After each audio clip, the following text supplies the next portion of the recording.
Selon ce plan universel, il aurait dû y avoir un développement organique des différentes étapes de la faculté humaine de connaissance à travers l'évolution de l'âme d'entendement au cours de ce que l'on nomme quatrième période post-atlantéenne, de 747 avant Jésus-Christ à 1417 après Jésus-Christ, et jusqu'à l'âme de conscience, durant la période actuelle, la cinquième période post-atlantéenne, de 1417 à 3573, jusqu'à parvenir à l'esprit au cours de la sixième période post-atlantéenne encore à venir. À côté de cette évolution normale, bonne de l'humanité, ou en opposition avec elle, il y a eu le plan des puissances antichristiques dont le chapitre 13 de l'Apocalypse de Jean parle de manière imaginative. Ces puissances voulaient pousser l'évolution entière de l'humanité dans une impasse, la couper de son évolution organique vers l'esprit au moyen de cette stratégie. Toutes les connaissances spirituelles que l'homme devait s'approprier lui-même par la propre activité de son âme de conscience sur la voie normale, organique de l'évolution, une fois la période de l'âme de conscience commencée, ce pourquoi il devait déployer lentement la force de son moi par une étude stricte de la nature, tout cela devait être instillé dans l'âme d'entendement encore totalement immature en une révélation anachronique, environ 2 millénaires trop tôt, et sous une forme néfaste. De cette manière, l'humanité aurait cependant été coupée de son évolution ascendante ultérieure vers l'esprit. Effectivement, au 7e siècle après Jésus-Christ, une conception du monde allant exactement dans le sens de ce plan s'est constituée, l'impulsion de Gundishapur. Mais des forces contraires salvatrices surgirent également. Au sens des dieux bons, arabisme et islam ont ici leur fonction décisive dans le plan divin pour le monde. Pour aller dans le sens des forces suprasensibles antichristiques, l'âme d'entendement encore en train d'évoluer devait être ainsi submergée par une énorme quantité de sagesse spirituelle. Citation.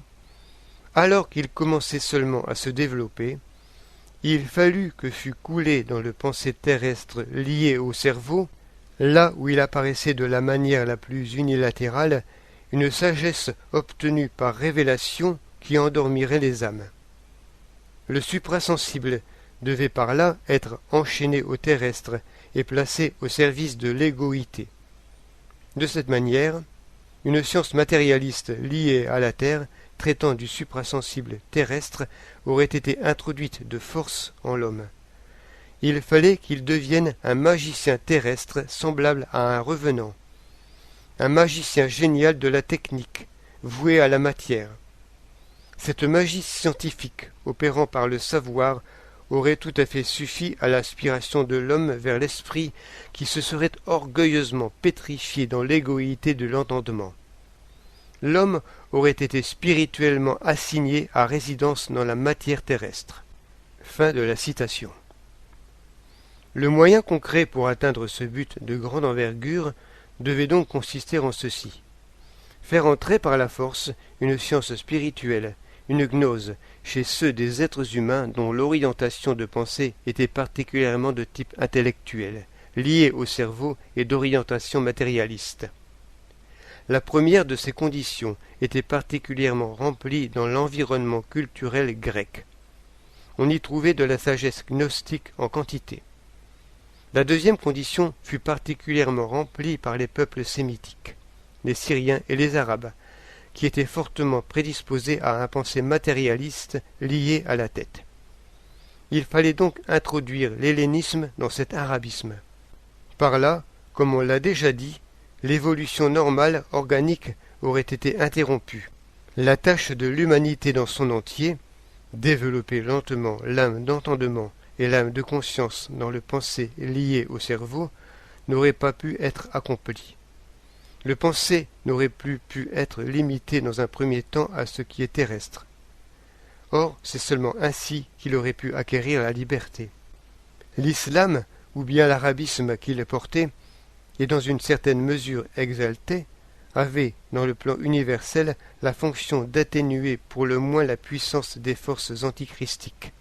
La loi religieuse du Coran était, comme loi, partiellement à même de réaliser cela.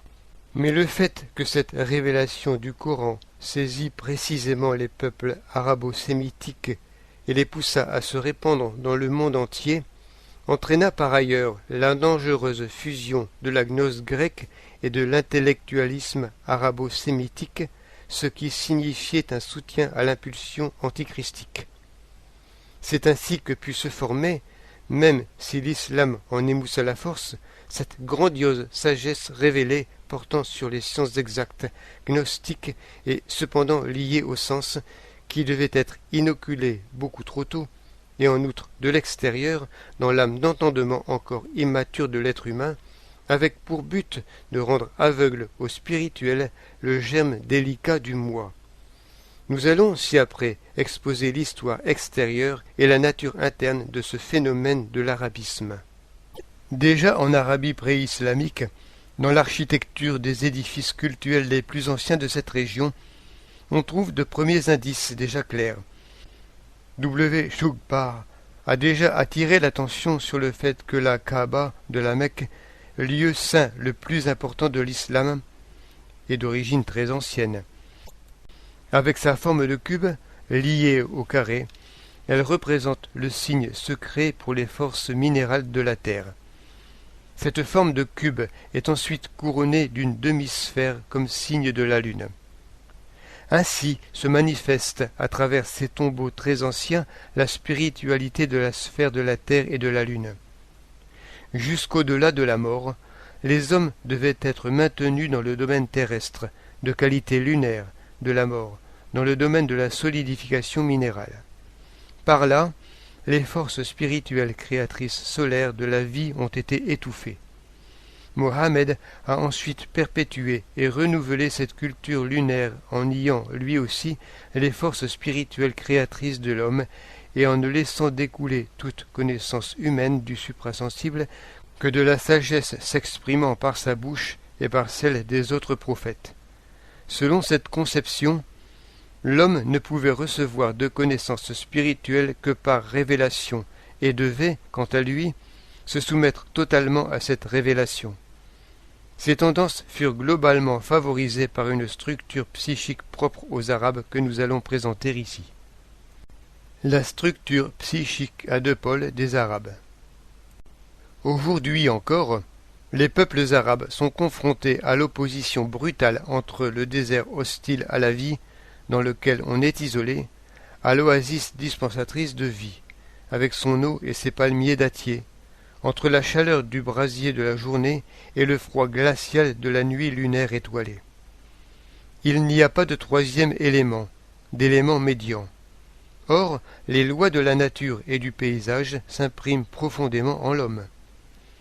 C'est ainsi qu'à la brutale opposition extérieure correspond la structure intérieure psychique bipolaire des Arabes. Elle oscille entre la passion enflammée et l'intellect froidement calculateur, entre la pensée abstraite et les instincts liés au sens et poussant au fanatisme.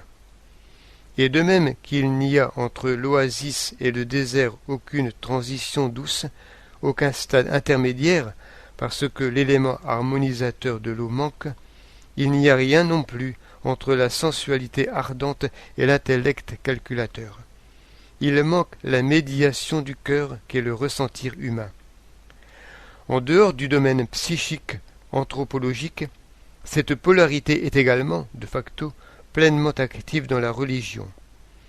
L'âme humaine va et vient entre les lois rigoureuses du Coran, où la soumission totale à son autorité d'une part, et l'oasis paradisiaque des récits imaginaires des 1001 nuits d'autre part, où tous les vœux des sens sont assouvis.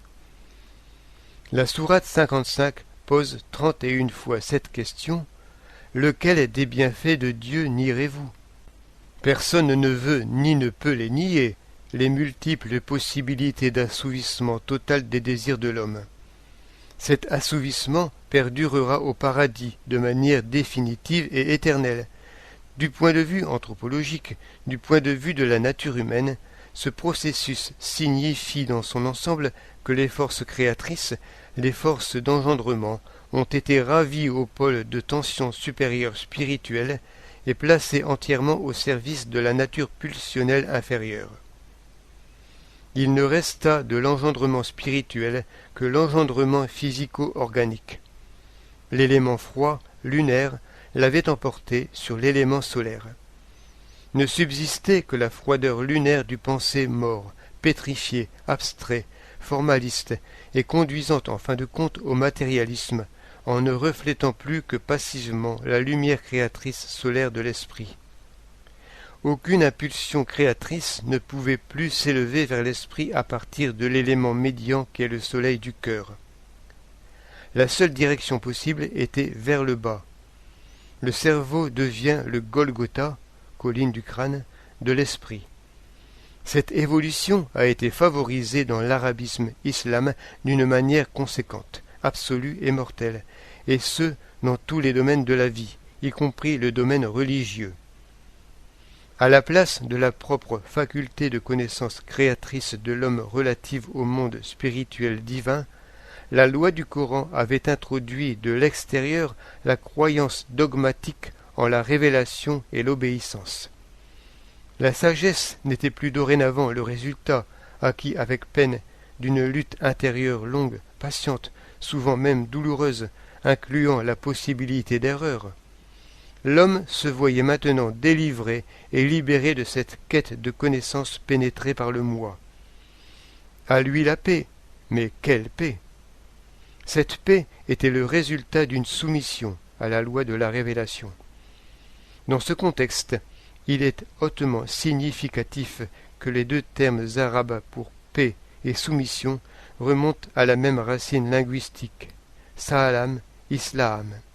Les consonnes S, L, M sont en arabe les principaux porteurs de signification. Dans la sourate 56-25, il est dit de ceux qui séjournent au jardin du paradis qu'ils n'y entendent plus ni bavardage, ni accusation de péché, mais seulement le pot paix, paix, paix. L'équanimité inébranlable typique des musulmans, souvent mentionnée, a sans doute ici son ultime fondement, son fondement le plus profond, un silence de cimetière sur le plan spirituel et religieux. C'est ici, au plus tard, que se pose la question inéluctable du pourquoi de ce phénomène dans l'ensemble plein de sens de l'ordonnance universelle, si l'on songe qu'à l'époque ou avant l'époque de cet arabisme, la floraison de la culture grecque solaire de l'esprit créateur avait vécu et vivait encore. Pourquoi cette dernière devait-elle disparaître? Pourquoi l'homme n'a-t-il plus eu le droit de développer les tendances mises en germe là pour aller vers un homme aux facultés globales? Pourquoi cette cassure, cette régression? Où réside le sens de cette apparente absence de sens? On ne peut comprendre la façon et le sens de l'arabisme qu'à partir d'un point de vue supérieur, englobant toutes les conceptions du monde, en fait seulement dans la perspective de celui qui sait ce qui assure la cohésion la plus interne de ce monde, qui sait quel est son sens et son but d'ensemble, qui sait selon quel plan, selon quelle stratégie de sens à grande échelle et quelle tactique à petite échelle progresse l'évolution historique du monde et de l'homme. En regardant en arrière à partir de notre temps, on peut tout simplement, et avec reconnaissance, constater ceci. Sans l'arabisme, notre pensée moderne mathématico-scientifique n'existerait pas. Le pensée abstrait mécaniste, hautement formaliste des Arabes était et est le fondement de notre haute civilisation occidentale tellement vantée et admirée. En tout cas, les lois de la matière morte et de ses forces ont été étudiées scientifiquement jusqu'au point le plus avancé possible, jusqu'à la structure de l'atome. Il ne reste là plus beaucoup de secrets à révéler.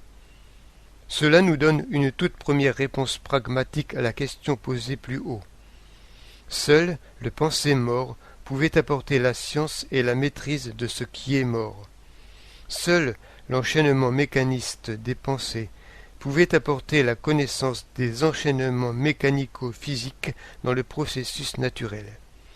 Mais notons bien ceci, il ne règne pas ici un déroulement mécanique de l'histoire. il s'agit bien plus d'une intention. Nous allons essayer de présenter à la fois cette stratégie de planification dans un contexte plus large et les petits pas isolés dans leur concrétion historique. Jusque-là, nous avons seulement constaté que ces bienfaits de l'arabisme dans le domaine de la culture et de la civilisation ont façonné notre Europe, et que, d'un certain point de vue, nous voulons et nous devons en être même reconnaissants.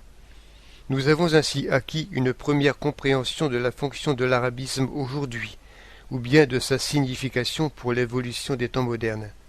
C'est la deuxième phase importante de l'arabisme pratique, appliqué dans le domaine occidental chrétien, en comparaison avec la première phase de l'arabisme théorique dans l'environnement oriental arabe.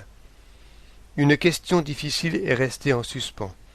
Quels étaient le sens et la fonction de l'arabisme théorique dans le Proche-Orient des 5e et 6e siècles? Nous avons déjà attiré plus haut l'attention sur la pleine floraison pré-arabique de la civilisation gréco-hellène, incluant son image de l'homme créatrice, qui renfermait encore tout à fait des forces de connaissances intuitives du monde spirituel divin, même si ces forces étaient en voie de disparition. L'âme d'entendement s'était développée et portait déjà le germe de l'âme de conscience plus élevée, par laquelle l'homme devait ultérieurement, au moyen d'un pensée tout individuel, pénétré par le moi, parvenir à la pleine conscience de soi. L'événement christique du Golgotha, préparé par la religion liée à Yahvé du « Je suis le Je suis », avait donné à ce développement du moi l'impulsion décisive vers l'avant. Si des puissances hostiles au divin voulaient prendre une mesure efficace et déterminante pour interrompre le plan d'évolution prévu, le temps pour cela était venu dans les premiers siècles après Jésus-Christ. S'il fallait couper court à l'évolution organique du moi et au déploiement de l'esprit, il fallait qu'une sagesse issue d'une révélation soit instillée en l'homme en contournant le moi avant le développement approprié des forces de conscience. Cela devait avoir lieu de manière précoce, trop tôt et sous une forme fausse, c'est-à-dire ne correspondant pas au niveau effectif de maturation du moi, coupant ainsi définitivement l'homme d'un développement ultérieur vers un niveau plus élevé de connaissance du monde spirituel divin. Il s'agissait, au contraire, de le maintenir dans la sphère terrestre lunaire du pensée mort, en amenant toutefois ce dernier, au moyen de forces supranaturelles, magiques, géniales, au développement le plus accompli et le plus rapide. Si tel était le but à atteindre en grand, quel aspect devaient maintenant avoir concrètement les différents pas concrets à accomplir? Nous allons essayer de les décrire en présentant par ordre chronologique les indications de Steiner sur l'arabisme et l'islam.